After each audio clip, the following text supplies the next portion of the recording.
growing up in South Carolina, I was an all-state athlete in high school.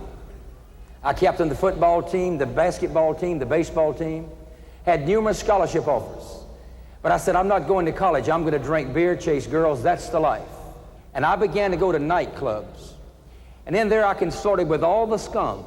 I met the prostitutes, the drug addicts, the ex-convicts, you name it, they were there. And young people, it took me 1 year to destroy my life. 1 year. I met two men in a nightclub. We go to Atlanta, Georgia, where I now live. We decided to party, to smoke dope, have fun. So we hit all the night scenes for 1 week. We checked out of the motel to go back to North Carolina. And my two friends says, let's go by and visit these girls that we had met in this apartment complex. So we did that, but the girls weren't there. My two friends left my car and went a block and a half down the street and decided to rob a supermarket. They pulled guns on 12 people and told the manager to open a safe. He was getting ready to do that when an innocent bystander was standing there, and he pulled a pistol out of his belt to shoot them, to become a hero. But one of them shot him first. And they ran, came back to where I was, a block and a half away, and they said, drive, drive, we shot a man. The worst mistake I've ever made in my life was driving them back to North Carolina. En route back to North Carolina, I asked them what happened, and they told me, and I said, well, did you kill the man? They said, no, he was standing when we left. We're sure he'd be all right. Well, they got out of my car. I never saw them again for 1 year. I was arrested by the FBI. I was charged with armed robbery and murder. The man had died 5 minutes later. Well, I go on trial for my life, the electric chair in Atlanta, Georgia. My two so-called friends that I haven't seen during this year came in that courtroom, took the witness stand against me, testified they were never tried in a court of law. I was given 2 life sentences, given mercy. I stood in front of that judge that day and heard the saddest words I've ever heard in my life. He said, young man, for the crime of robbery, he said, I sentence you to the state penitentiary at hard labor for the rest of your life. And he said, for the crime of murder, I sentence you the rest of your natural life in the state penitentiary at hard labor. They shackled me down. They took me over to Fulton County Jail, put me in an 8 by 10 foot cell.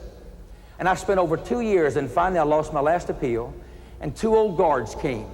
They shackled my ankles, they put a chain around my waist and handcuffed my hand to that chain and took me to Georgia State Penitentiary.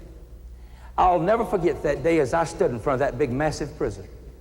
As I started to walk through the door, one of the old guards looked at me and he said, young man, how much time do you have? I said, I have 2 life sentences, sir.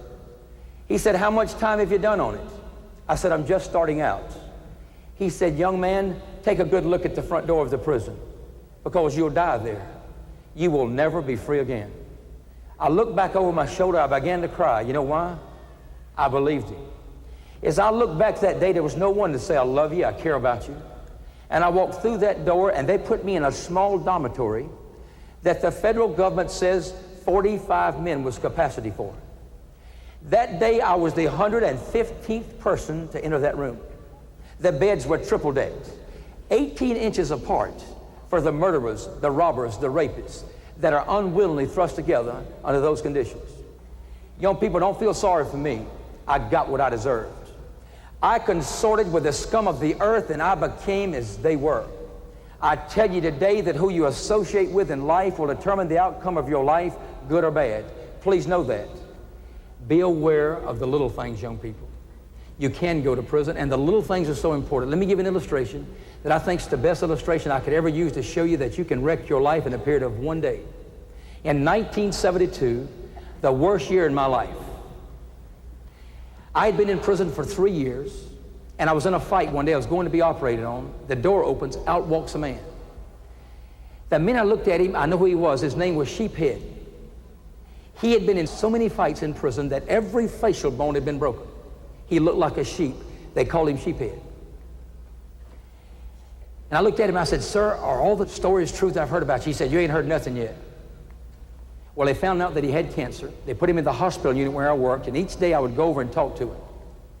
And I heard the most unusual story, and I know it to be true. When he was 16 years old, he broke into a store.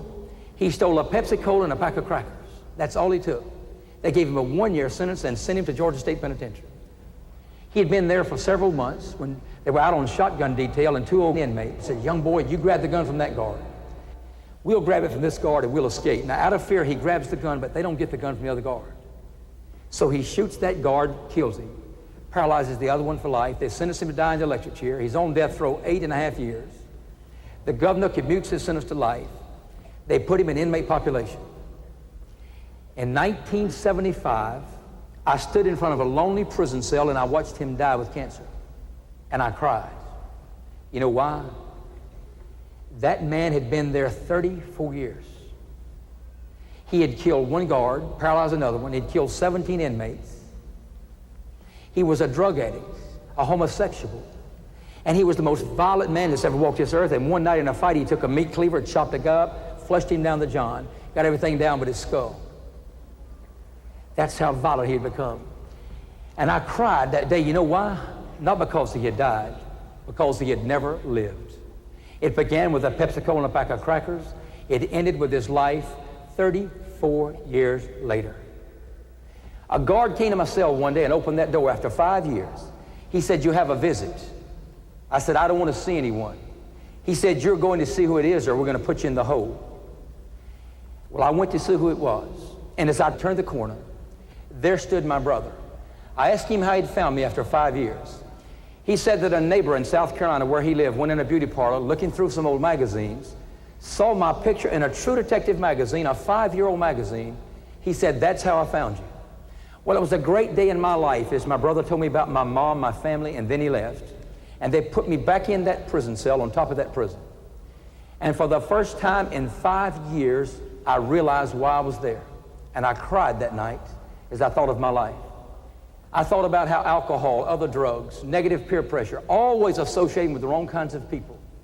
And I thought about how I'd had a bad attitude all my life. And when you get older, you're going to find out that you're your own worst enemy and that most of you have gone through life with a bad attitude. I had the worst attitude of anyone I've ever known, and a teacher in the 8th grade told me that, and I said, "What do you know?" She knew a lot. I wish I'd listened, and many times lying in a prison cell, I'd remember things that my parents, my teachers, my coaches had shared with me. And I said, if only I had listened. So please work on your attitude and develop that and learn how to love. I was brought up in South Carolina where I learned to hate black people. I didn't go to school with black people, and I was taught that they weren't my equal. I go off to college, there was no blacks there, and then I go to prison where there's 2 blacks for every white. And in prison, there's a lot of racial tension. You see, I was ignorant. I had been taught wrong. And I had been in prison for 5 years. And we were the last prison in America to integrate. And one day the warden sent for me and he said, "We have until 4 o'clock today to integrate this prison. Go up to your cell, take that Puerto Rican and that white guy, move them out and get you a black guy." I said, "You got to be kidding. I got 2 life sentences. I got to spend the rest of my life with a black guy." So he said, "I'm going to give you a chance to select the one you want." So I went throughout the prison. I'd go up to these black guys and I said, "Hey, do you take a bath?" He said, "Do you?" And I said, "Well, listen, I got to put one of y'all in my cell," and I called my cell the penthouse. Now, I love my cell. It was my home. I would clean it. I would paint the floor. I had my bed painted black. My walls 7 different colors. My commode was painted red. So I call it the penthouse, sharpest cell in prison. So everybody wanted to go to that clean cell. So I chose this black guy. He's the greatest athlete I've ever known. He was a decent guy, and he said, "Yeah, I'll move in." I said, "Okay, one thing. Nobody bothers my stuff. I won't bother yours. I'll share everything I got with you, but I don't steal, you don't steal." So they put us in this 8 by 10 foot cell, slammed the door. There's 18 inches of space between the beds. There we sit staring at each other. He looked at me and I looked at him and I said, "You don't like me, do you?" He said, "No." He said, "You don't like me, do you?" And I said, "I hate your guts." He looked at me and he says, "Why do you hate me?" I thought I would have had 50 reasons to give him. I couldn't think of one. And I said, "Cause you black." He said, "That's right. You hate me because of the color of my skin." He says, "I don't hate you because you're white. I hate you because you'd be sorry at any color."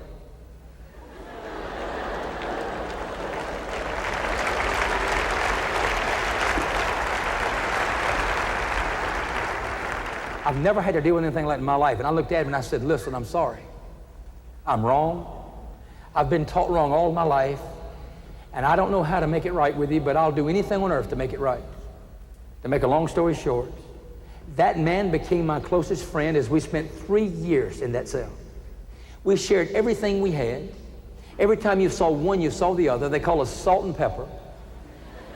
And one night, some black Muslims came up to kill some friends in another cell and I guess to attack me. And my friend stood up and tried to reason with him. And they stabbed him in the back 7 times. They rushed him off to the hospital to die. They called his mother and they said he won't live through the night.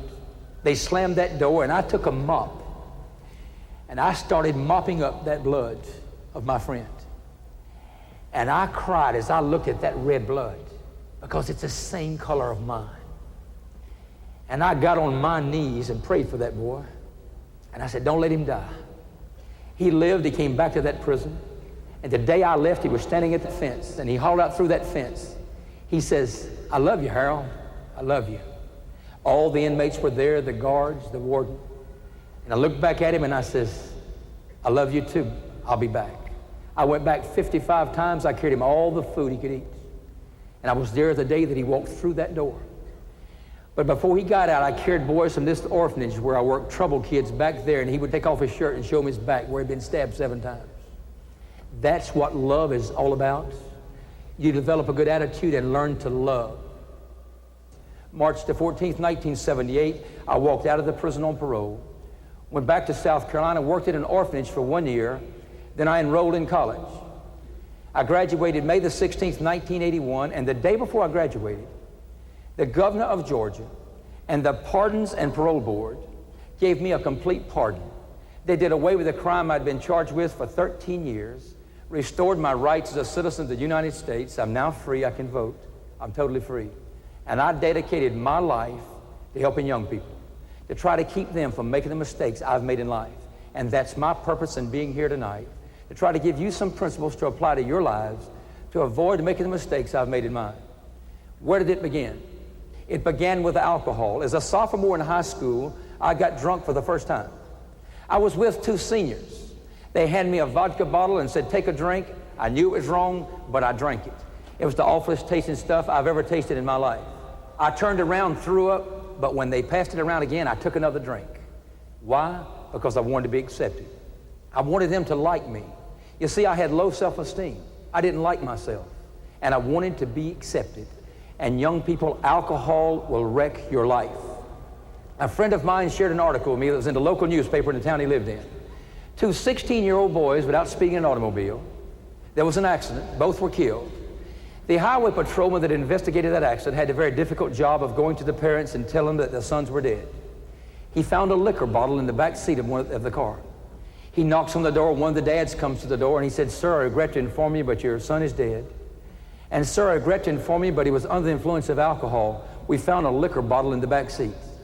The man became hysterical. He says, I would kill the man that sold my son alcohol. I would choke him to death with my bare hands, he said. So he became so hysterical, he goes over to the liquor cabinet to get him a drink to settle his nerves. He opens the liquor cabinet. There was a note.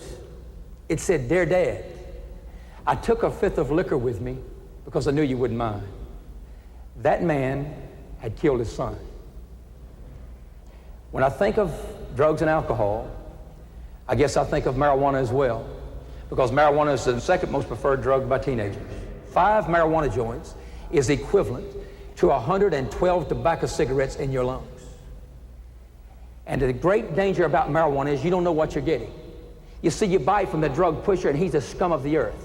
He would sell his soul for the almighty dollar. When I think of drugs, I'm reminded of Georgia State Penitentiary and the experiences I had there. I have seen men there inject drugs into their veins. I've seen them amputate their arms, their legs, lose their eyesight. Watched a 19-year-old boy sniff glue out of a bread sack. He went into a coma, became a vegetable. He stayed that way 6 months before he died. They buried him in the prison graveyard because no one wanted his body. The most horrible thing I've ever seen in my life, there was a black man, 20 years old, that slept in the bunk next to mine, 18 inches away. I watched 2 men come up one night to that bunk and hold him down, while a 3rd guy came up with a knife and stabbed his eyes out. The next day they said, why did we do it? He was our friend. They thought that he had ratted out a drug transaction they were involved in. It was proven the next day he was totally innocent. That was 1972. He is blind today. You don't want to mess with that stuff, and I promise you don't want to go to prison. I was visiting two friends in 1979, and I heard them talking about a young boy. They said that he had broken in a drugstore, that he had taken the drugs, tried to kill himself, OD'd, they saved his life, pumped out his stomach, that he was in the local jail, that he comes from a wealthy family, but his family had disowned him, that he'd been in so much trouble, kicked out of every school in the county. I went to that jail, and I asked to see that young boy, and they locked him in a small room with me. He was the most filthy looking sight I've ever seen. You could smell him as he came up to you. And he looked at me and he said, "Sir, everybody thinks I smoke marijuana, but I've been snorting cocaine since I was 13 years old. You see, I hate my dad. He gives me the money to buy it. He didn't care about me. And I'd kill him today if I could get to him. I have no reason to live," he said. I looked at him and I said, "Son, I want to tell you something. I don't know you, Father, but I care about you very much. And I'm going to get you turned over to me for 24 hours, and I'm going to carry you to Georgia State Penitentiary. I want you to see the place you're going to spend the rest of your life if you continue the lifestyle you're living."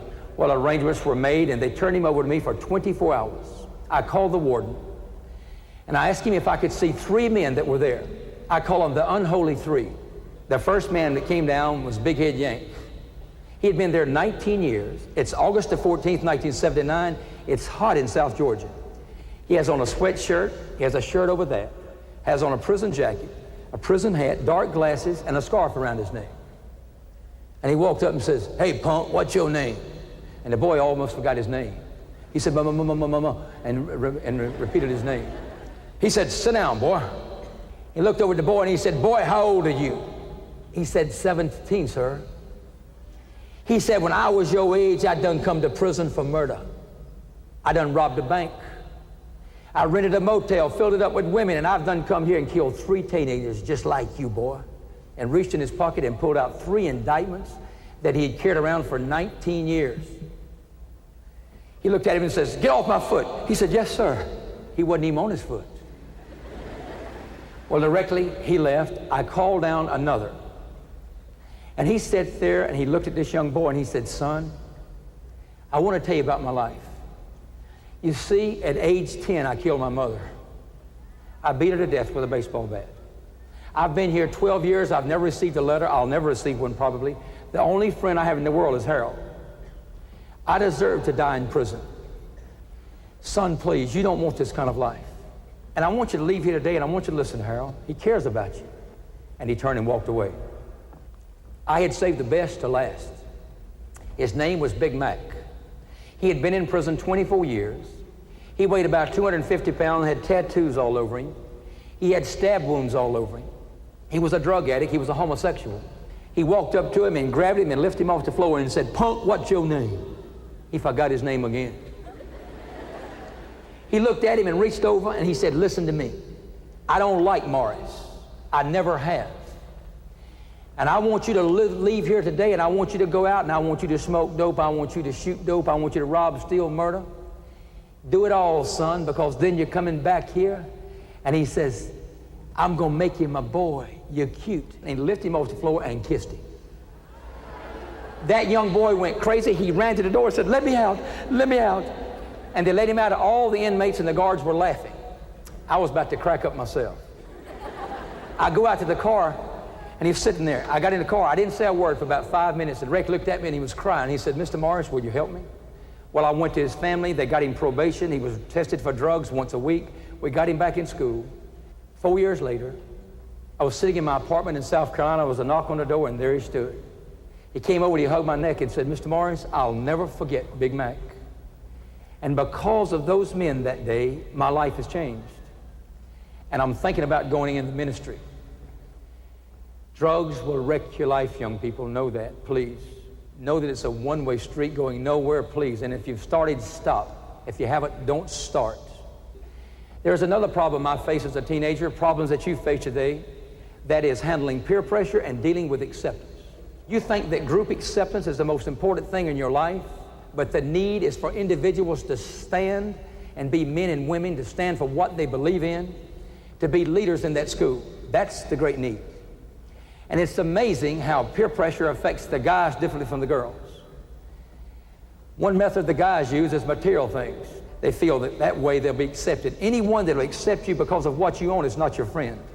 And then boys turned to athletics. That was the route I chose. Now, athletics is good.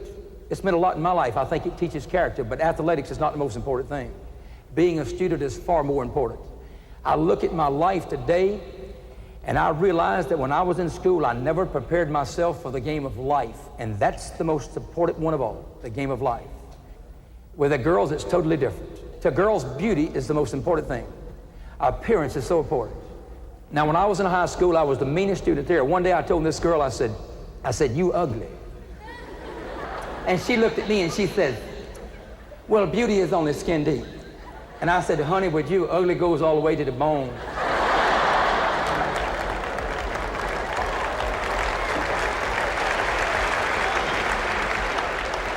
But I saw her not long ago. You know what she said? She's married, she has 2 kids. She always had a beautiful personality. She had character. She cared about her appearance. And to me, she is indeed beautiful. So that equation, beauty versus happiness, doesn't always work. And then there's another problem they face. And that's lowering their standards to get a date. So many girls feel that they have to play the dating game, and they'll do anything to get a date. They'll even lower their standards. And girls, let me tell you what to look for in these guys when you go out on a date. See, these sorry rascals will take you out, and they'll park, and he thinks he's a cool dude in the groove. He thinks he's king cool, and he'll look over at you, and he'll say, baby, you know what you are? And you'll say, what? He'll say, you're a TF. You'll say, what in the world is a TF? He said, you're a total fox. You'll say, golly, he's nice. And then he'll look at you, and he'll say, it ain't gonna be long before you be a UBM. And you'll say, well, what in the world is a UBM? He'll say, a ultra bad mama. Oh, you'll say, golly, he is king cool. And then the sorry rascal he's setting you up. He will look at you and he'll say, if you love me, prove your love. Now, he doesn't love you. Anyone that'll ask you to prove your love doesn't love you. He's taking you to be the biggest fool, the most gullible fool that ever walked this earth. You figure it out for yourself. What is he asking you to do when he says prove your love? He's asking you to surrender your virtue, throw away your self-respect, risk the loss of your precious reputation, and risk getting in trouble, and that is not love. He doesn't care what's best for you, because anyone that loves you wants what's best for you. Let me tell you how you deal with that character. Carry your Bible with you. Put it on the seat between you. By the time he crawls over Matthew, Mark, Luke, and John, he's worn out.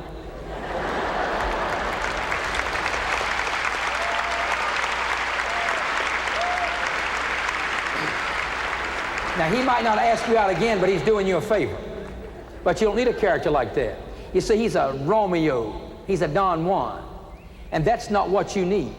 You see, all the girls want a macho man. All the guys want a macho girl. But that's not what you need. Here's what you need.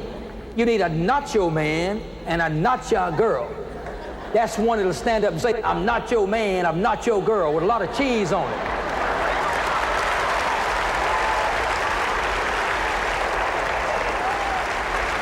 So you start looking for a nacho and a nacha.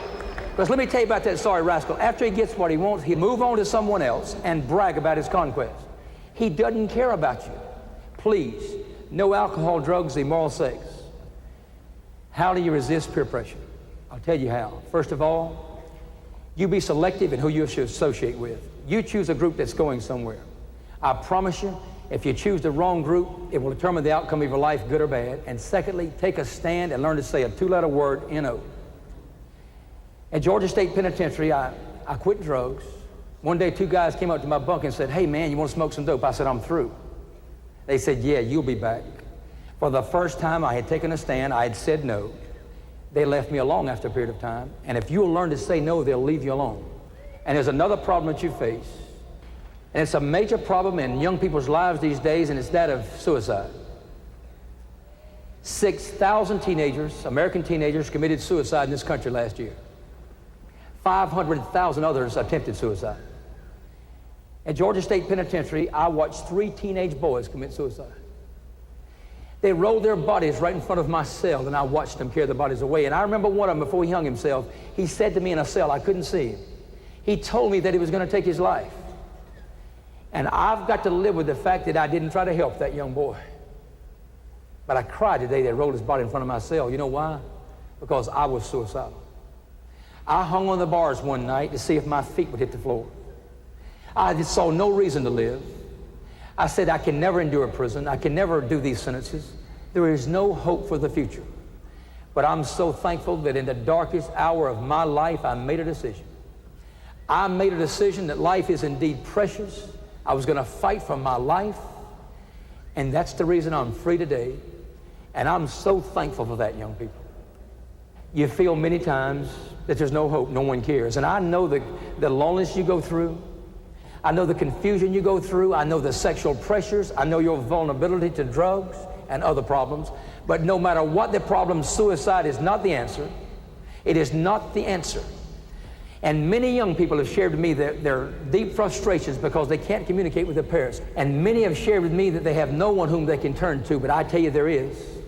And you're going to find out just like I found out, that if you'll give your teachers and your parents, your pastors, if you'll give them a chance, they love you, they care for you, they don't have all the answers, but they'll try to help you. There are a lot of people that care very much about you. Suicide is not the answer. So tonight you have two decisions to make. Number one, you can say, sir, everything you've said sounds good, but that's not for me. You see, I'm young and I want to live, and maybe when I get your age one day, I might think about those things you've talked about tonight.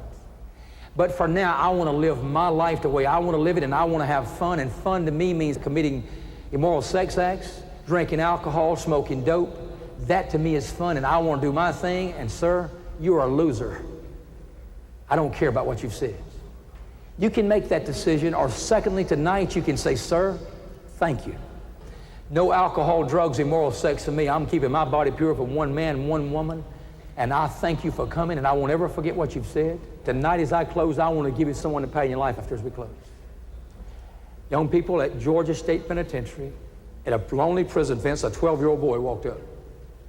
And he's the greatest example of positive peer pressure that I've ever known. And he looked at me through that prison fence. He said, hey man, I'm not scared of you. I said, come on this side of the fence and say that. Well, I wouldn't have hurt him for anything in the world.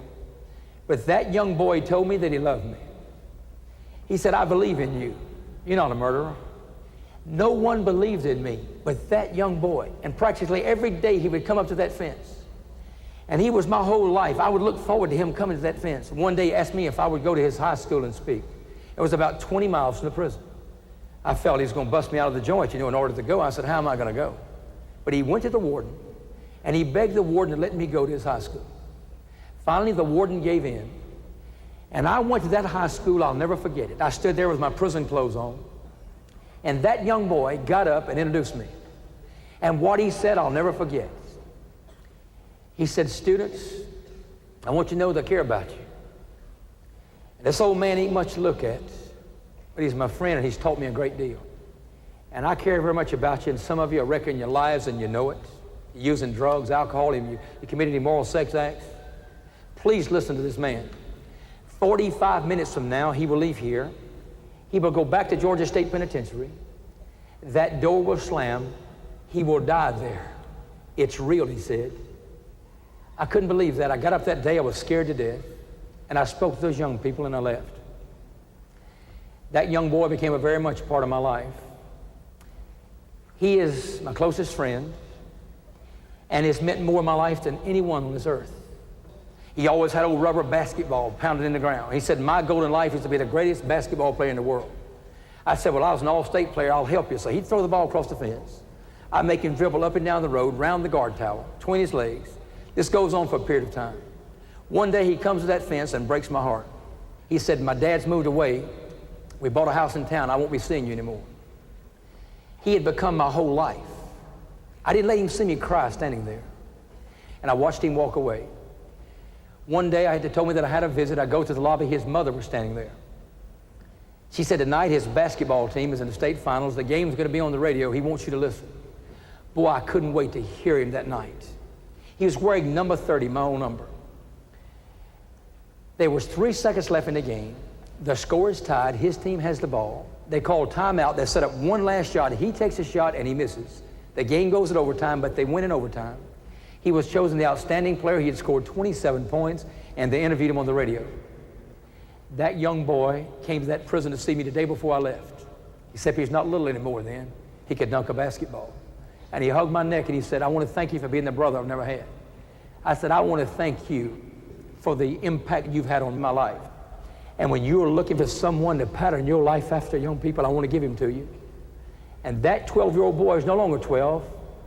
He's 25 years old. He's here tonight, and I'm going to ask him to stand right over here. And that's who you need to pattern your life after. And if you will, I tell you, young people, your life won't ever be the same.